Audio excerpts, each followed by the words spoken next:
Students कैसे हैं आप लोग। आई होप आप लोग बहुत अच्छे होंगे। हम साइंस का क्लास 10th का साइंस का पहला चैप्टर पढ़ा चुके हैं। अब साइंस का दूसरा सेकेंड चैप्टर पढ़ाने के लिए जा रहे हैं जिसका नाम है अम्ल, क्षारक एवं लवण। आप पहले चैप्टर को डिस्क्रिप्शन में देख सकते हैं। चलिए हम लोग चैप्टर की ओर जाते हैं, देखते हैं। आज हम लोग को पढ़ना है अम्ल, क्षारक एवं लवण। सबसे पहले हम लोग अम्ल के बारे में जानेंगे, उसके बाद क्षारक के बारे में जानेंगे। अम्ल है, अम्ल के उस गुणों के बारे में पहले जानेंगे, पहले भौतिक गुणों के बारे में, उसके बाद फिर रासायनिक गुणों के बारे में। पहला अम्ल हमारा है, जैसे कि अगर हम ही को पूछ लिया जाए कि वो कैसी है तो आप मेरे बारे में बताइएगा ना कि ऐसी है, ये गुण है, ये विशेषता है, तो उसी से संबंधित जानेंगे कि अम्ल की क्या क्या गुण है, अम्ल कहते किसे हैं। तो अम्ल को इंग्लिश में एसिड कहते हैं, जिसका स्वाद खट्टा होता है। जो स्वाद में खट्टे होते हैं उसे क्या कहते हैं, अम्ल। हम लोग बचपन से भी पढ़ रहे हैं, जो स्वाद में खट्टे होते हैं उसे अम्ल कहते हैं। और यह नीले लिटमस पत्र को, नीला लिटमस पत्र को क्या कर देता है, लाल कर देता है। इसको अगर याद करना हो तो अनिल एक ट्रिक है। अनिल, ए से अम्ल, नी से नीला, ला से लाल। अम्ल नीला लिटमस पत्र को लाल कर देता है। ये जलीय विलयन में हाइड्रोजन आयंस देते हैं। जलीय विलयन में मतलब अम्ल को जल में अगर घोलते हैं तो वो हाइड्रोजन आयन देते हैं, धनात्मक आयंस देते हैं। जैसे कोई भी एग्जांपल ले लेते हैं, जैसे हाइड्रोक्लोरिक एसिड को, अगर हाइड्रोक्लोरिक एसिड को पानी में अगर हम डालते हैं तो क्या बनाता है, हाइड्रोजन आयंस और क्लोरीन।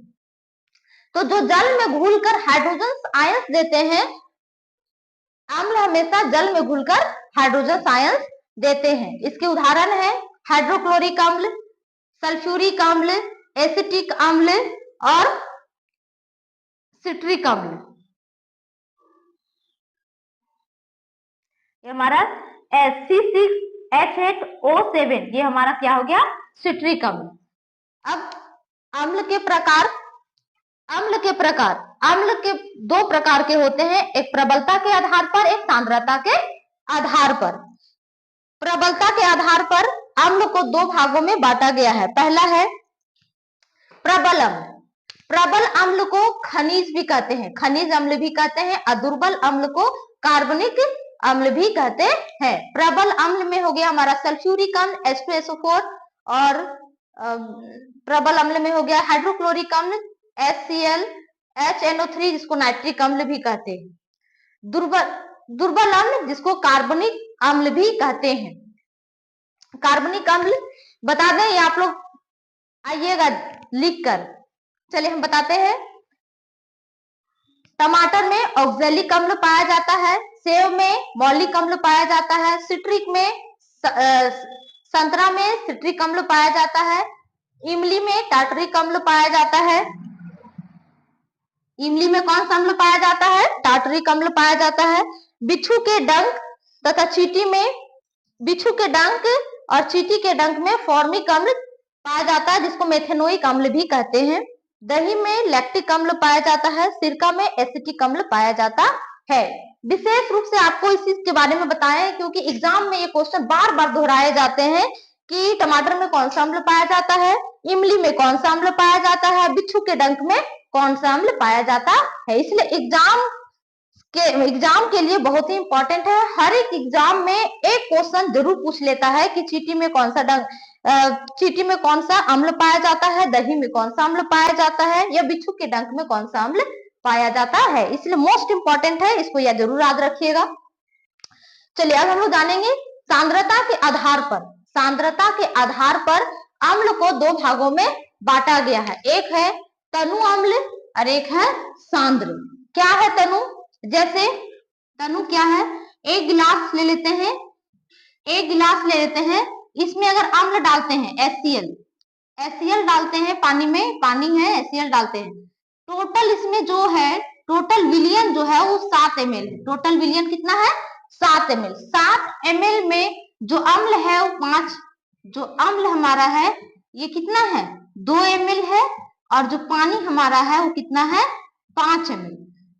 तब जहां पे अम्ल की मात्रा कम हो और पानी की मात्रा अधिक हो, उस विलयन को क्या कहेंगे, तनु। उस विलयन को क्या कहेंगे, तनु तनु कहेंगे। अब चलिए, सांद्र अम्ल किसे कहते हैं?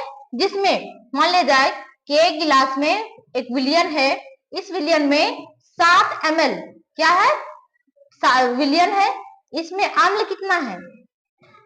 अम्ल है 5 ml और पानी कितना है? 2 ml। तो जिसमें अम्ल की मात्रा अधिक है और जिसमें अम्ल की मात्रा अधिक है और पानी की मात्रा कम है उसे क्या कहेंगे? सांद्र। और जिसमें पानी की मात्रा अधिक है और अम्ल की मात्रा कम है उसे क्या कहेंगे? तनु।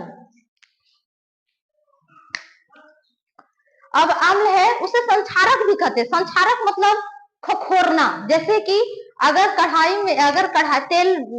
में आप कुछ खाना वगैरह बनाए हैं और तेल नहीं छूट रहा है, तो आप नींबू उसमें निचोड़ दीजिए तो देखिएगा कि उसकी चिकनाहट है वो बहुत जल्दी साफ हो जाता है। तो उसको संक्षारक भी कहते हैं। जो अम्ल है संक्षारक का भी कार्य करता है। अब चलते हैं क्षारक, जिसको बेस कहते हैं। क्षारक क्या है? तो हम पहले ही बता चुके हैं कि जिसका मान 7 से कम होता है उसे अम्ल कहते हैं, जिसका मान 7 से अधिक होता है उसे क्षारक कहते हैं। तो क्षारक जिसका पीएच मान 7 से अधिक होता है उसे क्या कहेंगे? क्षारक कहेंगे। ये स्वाद में कड़वा होता है। कैसा होता है? कड़वा। जैसे साबुन को पानी में घोल दीजिए तो कैसा उसका स्वाद रहेगा? कड़वा। ये स्वाद में कड़वा होता है। ये लाल लिटमस पत्र को क्या कर देता है? नीला कर देता है। अम्ल में हम लोग पढ़े थे कि नीला लिटमस पत्र को क्या कर देता है? लाल कर देता है। लेकिन यहाँ क्षारक जो है वो लाल लिटमस पत्र को क्या कर देता है? नीला कर देता है।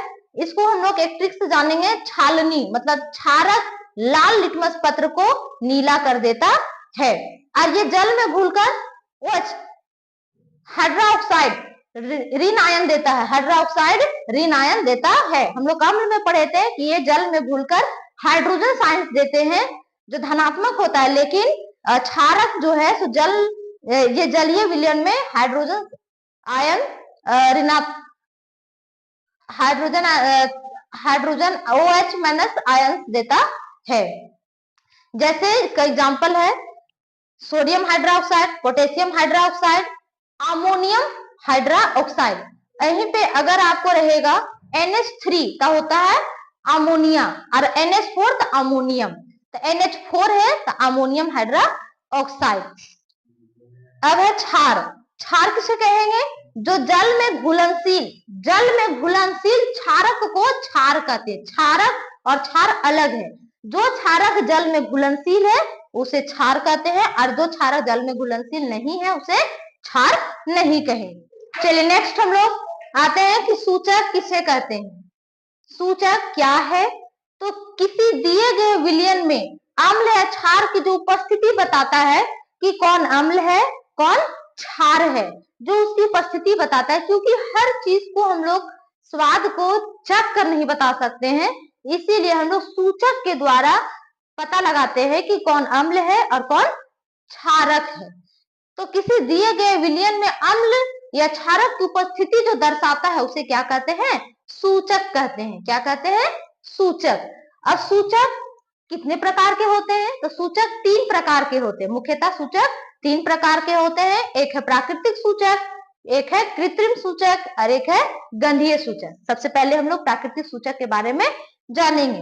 तो प्राकृतिक सूचक वे सूचक हैं जो पौधों से प्राप्त होते हैं, उसे प्राकृतिक सूचक कहते हैं। जैसे लाल लिटमस पत्र, नीला लिटमस पत्र, ये पौधे से प्राप्त होते हैं, इसीलिए इसे प्राकृतिक सूचक कहते हैं। पहला चलते हैं लाल लिटमस पत्र।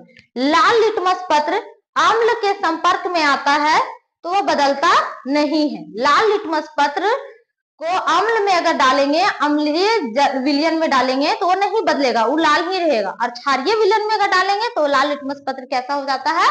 नीला।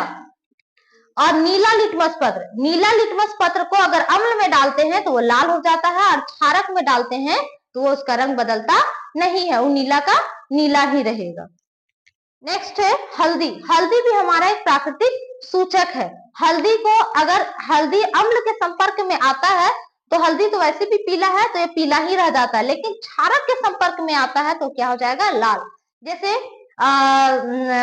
आप खाए हैं, आपको खाना अगर लग गया है आपका टी शर्ट वगैरह पे आप उसको साबुन से या सर्फ से धोइएगा तो देखिएगा लाल लाल हो जाएगा। तो हल्दी एक सूचक है जो क्षार के संपर्क में आता है तो कैसा हो जाता है, लाल। लेकिन अम्ल के संपर्क में आएगा तो उसका रंग पीला ही रहता है। नेक्स्ट है कृत्रिम सूचक। कृत्रिम सूचक वे सूचक होते हैं जो रसायनों द्वारा बनाया जाता है, जो प्रयोगशाला में रसायनों द्वारा बनाया जाता है उसे कृत्रिम सूचक कहते हैं। जैसे हो गया फिनोल्फेथलीन, मेथिलीन ऑरेंज। अब देखिए फिनोल्फेथलीन अगर क्षारक के संपर्क में आएगा तो वो गुलाबी होगा, और अगर अम्ल के संपर्क में आएगा तो अपरिवर्तित होगा, उसका रंग बदलता नहीं है। फिनोल्फेथलीन पानी जैसा होता है, रंगहीन होता है, उसका रंग बदलता नहीं है अम्ल के संपर्क में। अगर क्षारक के संपर्क में आता है तो उसका रंग कैसा हो जाता है, गुलाबी हो जाता है। मेथिल ऑरेंज, मेथिल ऑरेंज अगर क्षारक के संपर्क में आएगा तो पीला हो जाएगा, और अम्ल के संपर्क में आता है तो लाल हो जाता है। नेक्स्ट हमारा है गंधीय सूचक। गंधीय सूचक जिस सूचक का गंध अम्लीय या क्षारक में बदल जाता है उसे गंधीय सूचक कहते हैं। जैसे प्याज का रस, प्याज का रस अगर अम्ल के संपर्क में आएगा तो उसमें गंध जो बहुत तीक्ष्ण होता है, बहुत तेज गंध होता है, और क्षारक के संपर्क में आएगा तो कोई गंध नहीं होता है। वेनिला, वेनिला फ्लेवर जो होता है आइसक्रीम वगैरह में जो डाला जाता है, ये अगर अम्ल के संपर्क में आता है तो समान रहता है, ज्यादा तीक्ष्ण भी नहीं रहता है, समान रहता है, और क्षारक के संपर्क में आएगा तो कोई गंध नहीं देगा। उसी तरह लौंग का तेल अगर अम्ल के संपर्क में आएगा तो समान होगा, और क्षारक के संपर्क में आएगा तो इसमें भी कोई गंध नहीं आएगा। अब नेक्स्ट आगे हम लोग जानने के लिए नेक्स्ट वीडियो में फिर मिलेंगे। अगर आपको वीडियो अच्छा लगेगा तो सब्सक्राइब कीजिए, लाइक कीजिए। आगे हम लोग मिलेंगे नेक्स्ट वीडियो में।